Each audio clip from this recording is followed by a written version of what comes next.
Muy buenas tardes, bienvenidos a este corte informativo, hoy que es martes 2 de abril de 2024. Soy Citlali Pérez y en los próximos minutos le presentaré la información más reciente del Poder Judicial de la Federación. Pero antes, permítame saludar a mi compañera Eusiris Rostro en la interpretación en lengua de señas mexicana. Bienvenida, Eusiris. Ahora sí, comenzamos. El Pleno de la Corte analizó la constitucionalidad de diversos artículos de la Ley de Archivos del Estado de Chihuahua. No viola el principio de legalidad tributaria.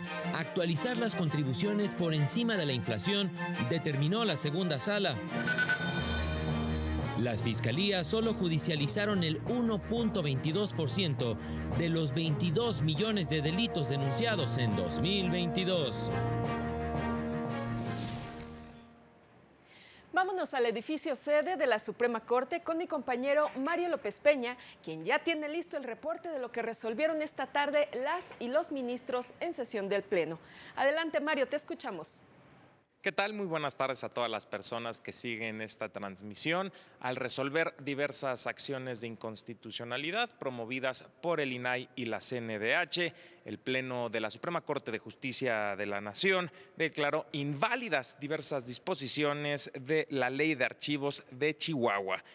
Primero, resolvió que la ley impugnada fue omisa en imponer la condición a los sujetos obligados para que en caso de extinción, fusión o cambio de adscripción no puedan modificar los instrumentos de control y consulta archivística. Invalidó la porción del artículo 51 que permitía al Consejo Estatal emitir lineamientos con las bases para la creación y uso de sistemas automatizados para la gestión documental y administración de archivos. También resolvió que es inválido el artículo 71 en la porción que omitió integrar en el Consejo Estatal de Archivos al Consejo Técnico y Científico Archivístico. Determinó la invalidez de la porción que otorgaba voz y voto a la Comisión Estatal de Derechos Humanos en el Consejo Estatal de Archivos. Escuchemos parte de los argumentos del ministro ponente. Ya que al incluir a una persona representante de la Comisión Estatal de los Derechos Humanos como integrante del Consejo Estatal con voz y voto excede lo dispuesto en el artículo 65 de la Ley General, se propone declarar la invalidez de los artículos 84, 85, 86 y 87 de la Ley de Archivos para el Estado de Chihuahua, ya que conforme al criterio sustentado por este Tribunal Pleno al resolver diversas acciones de inconstitucionalidad, el Archivo General del Estado debe integrarse por los órganos que de manera homóloga corresponden al Archivo General de la Nación. También el Pleno de la Corte declaró inconstitucionales los artículos 84 a 87 de esta Ley de Archivos local por violar disposiciones de la Ley General al incurrir en una indebida integración del Archivo General del Estado, y determinó la invalidez del artículo 122, pues el sistema de responsabilidades administrativas al interior de la ley impugnada no hacía distinción entre las faltas que serían consideradas graves y las que no. Es lo que resolvió el Pleno de la Corte. Muchas gracias, Mario, por el reporte, como siempre muy detallado, y nosotros continuamos con más noticias. La Suprema Corte publicó la sentencia del Pleno en la acción de inconstitucionalidad 135/2023, en la que invalidó diversas disposiciones de leyes de ingresos de distintos municipios del estado de Oaxaca, entre ellas las que imponían multas por mendigar y dormir habitualmente en la calle, por tener un efecto discriminatorio, las que sancionaban con multa a quienes jugaban en la calle por violar el principio de seguridad jurídica, pues no existía certeza sobre el tipo de juego que se veía limitado y no distinguía si la afectación al tránsito o a la vialidad sería momentánea o permanente.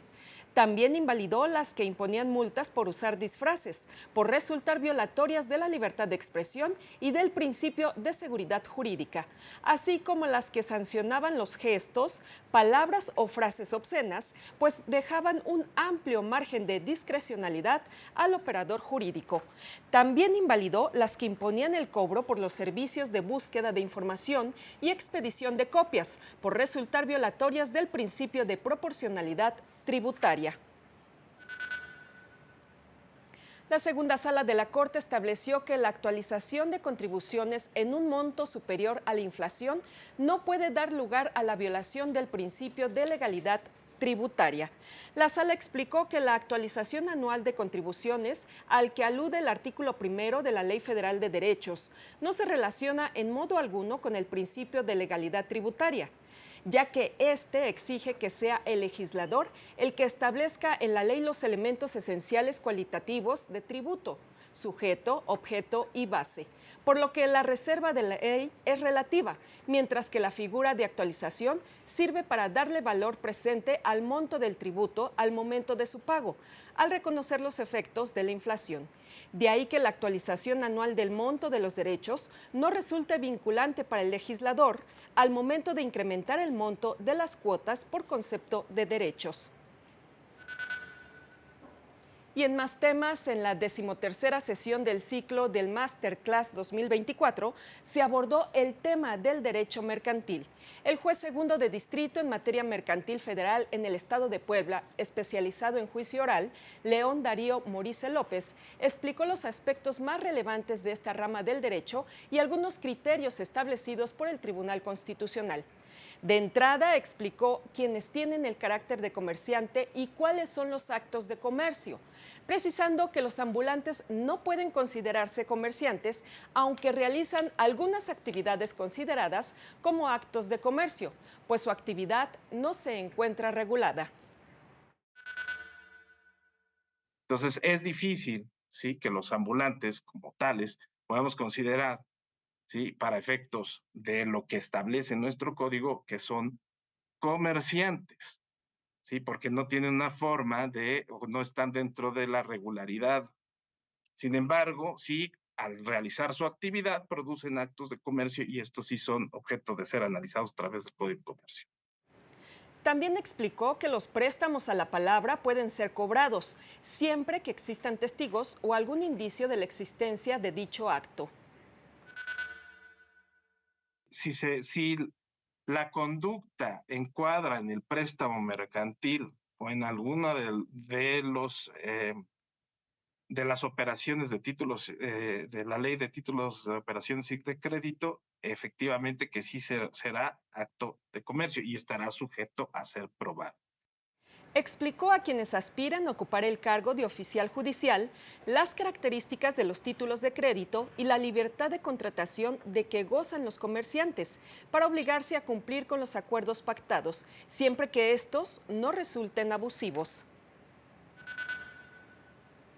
La Unidad General de Conocimiento Científico y Derechos Humanos de la Suprema Corte explicó en qué consisten las recomendaciones del Comité CEDAW para la participación política de las mujeres indígenas y afromexicanas, entre las que están promover su participación significativa, efectiva e informada en la vida política y pública, establecer mecanismos de rendición de cuentas para evitar la discriminación.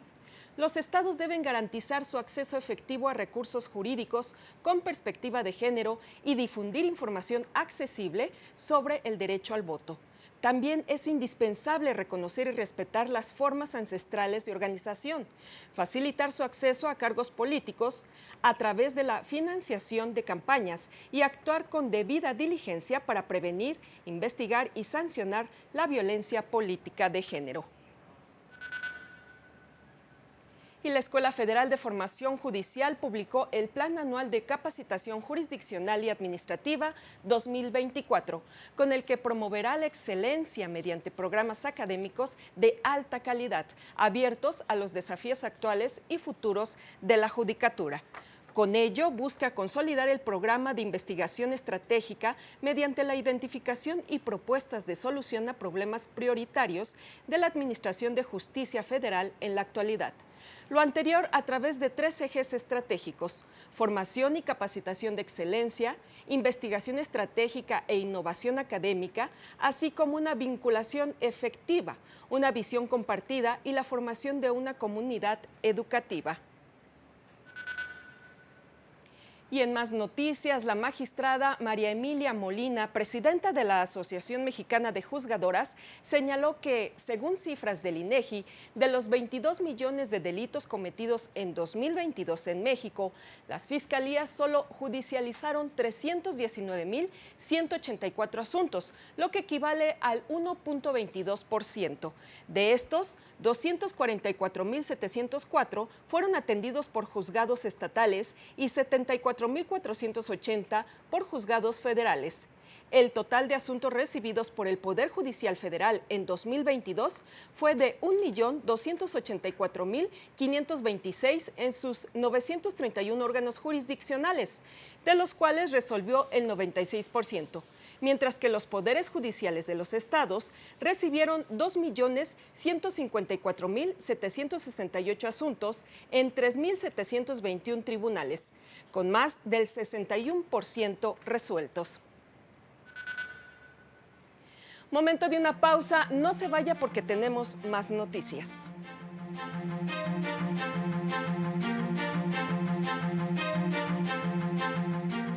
Al regresar, proponen revocar medidas cautelares a la entrevista que concedió el presidente de la República al canal Red Latinoamericana.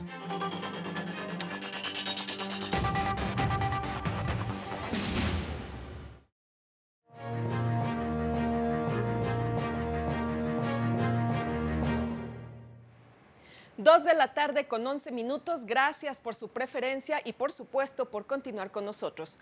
El Tribunal Electoral dio a conocer el proyecto del magistrado Reyes Rodríguez Mondragón, con el que propone resolver el recurso de revisión del procedimiento especial sancionador que interpuso el presidente de la República para que se dejen sin efectos las medidas cautelares que ordenó la Comisión de Quejas del INE, que consistieron en la modificación o el retiro de los canales institucionales del gobierno federal de la entrevista que concedió el presidente al canal Red Latinoamericana, en la que destacó la figura de Claudia Sheinbaum y emitió un mensaje transeccional.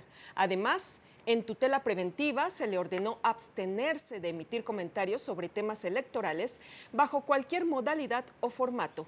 El proyecto propone revocar la resolución de la Comisión de Quejas del INE, ya que resulta incongruente, pues por un lado consideró que la entrevista realizada por el canal Red Latinoamericana estaba protegida por la libertad de expresión, pero por otra parte ordenó modificarla o retirarla de las redes sociales y canales instituciones del gobierno federal, valorando con distintos estándares los mismos hechos.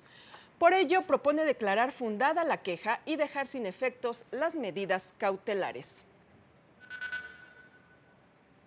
La Sala Regional Jalapa confirmó diversos registros de candidaturas a diputaciones federales y senadurías en Chiapas, Tabasco y Yucatán. Se trata de Karina Margarita del Río Centeno como candidata a diputada federal por el Distrito Electoral Federal 2, con cabecera en Bochil, postulada por la coalición Sigamos Haciendo Historia, y Erasmo Catarino González Delgado, como candidato suplente de la primera fórmula al Senado, postulado por el Partido Verde, ambos en Chiapas.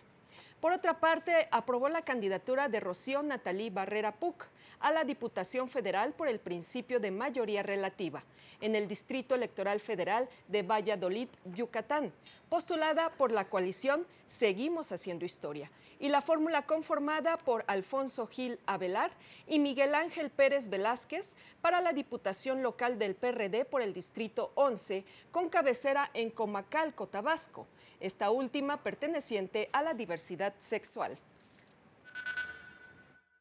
El instituto emitió los lineamientos correspondientes y solicita la carta de autoadscripción simple, una hoja de vida y una carta de pertenencia en caso de pertenecer a alguna organización o colectivo de la comunidad de la diversidad sexual.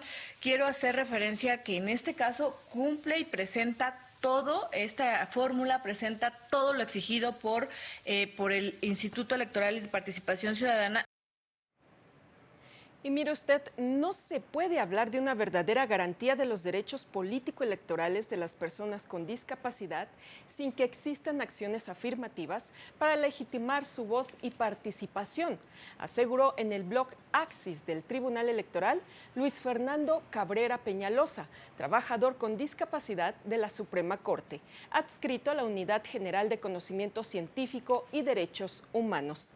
Las acciones afirmativas en materia de discapacidad, dijo, no son beneficios otorgados caprichosamente, sino una parte importante del derecho social, pues implican herramientas destinadas a reivindicar los espacios que por derecho les corresponden y que a lo largo de la historia se les ha negado acceder.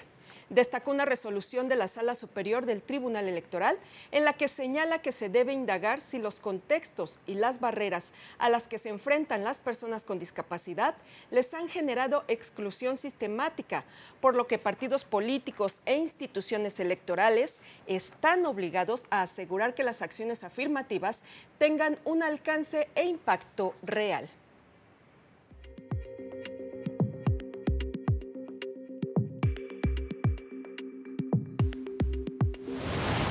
Los titulares de los poderes judiciales de Jalisco y Durango se reunieron para exponer y compartir los avances generados en la implementación de diversos instrumentos digitales, tales como la firma electrónica, juicio, apelación y exhortos en línea. El Poder Judicial de Nuevo León habilitó cabinas virtuales en las que se podrán desahogar por videoconferencia diversos servicios como audiencias judiciales, ratificación de escritos, convivencias familiares a distancia, mediaciones virtuales y oficialía de partes virtual. El sitio web del Poder Judicial de Baja California Sur se actualizó para tramitar la constancia de persona no deudora alimentaria morosa. El trámite es gratuito y el documento en línea se obtiene en un máximo de 3 días hábiles. El próximo 2 de mayo, el Poder Judicial de Nayarit iniciará los juicios en línea, específicamente los de divorcio voluntario, en los municipios de Tepic y Jalisco. Para el canal del Poder Judicial de la Federación, Jesús Daza. Gracias, Jesús, por el reporte. Y durante todo el proceso judicial en el que estén involucradas las personas indígenas, tienen derecho a ser asistidas por una persona intérprete que hable su lengua materna y conozca su cultura, como lo establece el artículo 2 constitucional, aseguró la Unidad General de Conocimiento Científico y Derechos Humanos de la Suprema Corte. Señaló que la interpretación en los procesos judiciales permite la protección de su identidad y características socioculturales, además de que asegura que puedan comprender y hacerse entender en los procedimientos legales. En el amparo directo en revisión 4043/2013, la Corte resolvió que el derecho de las personas indígenas a contar con un traductor o intérprete no puede estar condicionado o limitado de manera temporal ni a un determinado nivel de conocimiento del español. Y en otros temas, la Corte Interamericana de Derechos Humanos responsabilizó al Estado hondureño por la destitución arbitraria de los 4 de los 5 magistrados de la Sala Constitucional de la Corte Suprema, ocurrida en 2012. Lo anterior en medio de un plan de depuración de las autoridades judiciales ordenado por el entonces presidente Porfirio Lobo y con el apoyo del Congreso.